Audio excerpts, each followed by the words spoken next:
Suppose you've asked a simple random sample of 500 certified scuba divers how many hours of diving experience they have. The mean diving experience is 36 hours.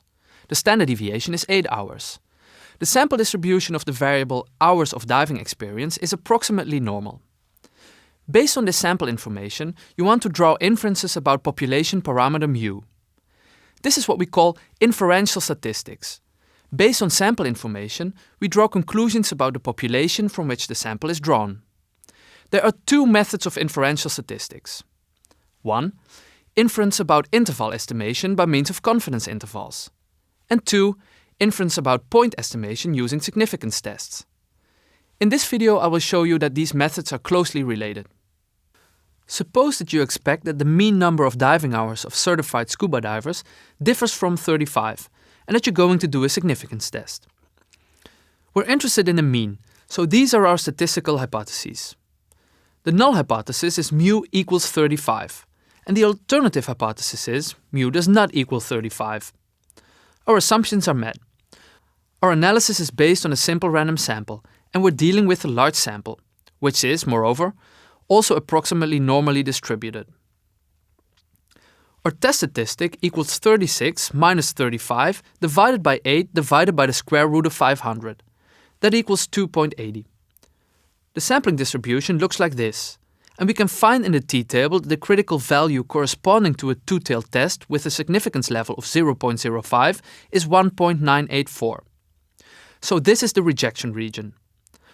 Our test statistic is located within the rejection region, so we reject the null hypothesis and conclude that the mean number of diving hours of certified scuba divers indeed differs from 35.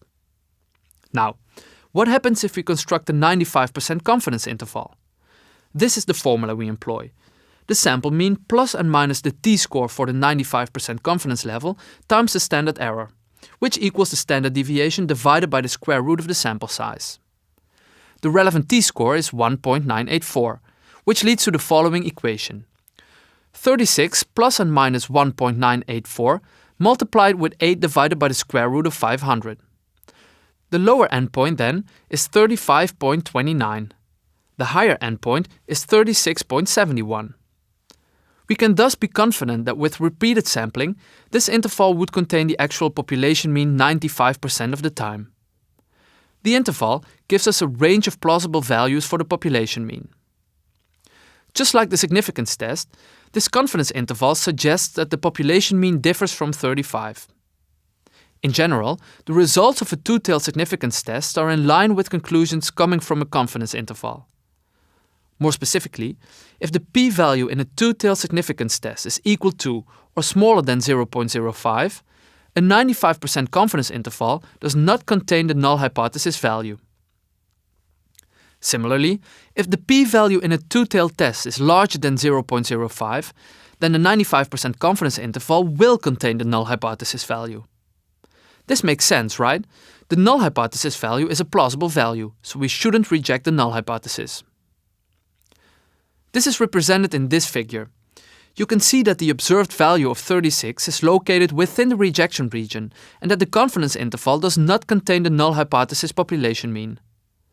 Now suppose the observed mean is 35.5 instead of 36. In that case, our test statistic becomes 1.40. In this case, our test statistic does not fall within the rejection area. We therefore do not reject the null hypothesis. Similarly, the new confidence interval with the endpoints 34.79 and 36.21 does contain the null hypothesis mean of 35. We can be confident that with repeated sampling, the interval will contain the actual population mean 95% of the time. This means that the null hypothesis value of 35 is a plausible value and that we should not reject the null hypothesis. This means that although the approach of constructing a confidence interval and the approach of two-tailed hypothesis testing seem very different, they are mathematically related and are consistent with each other.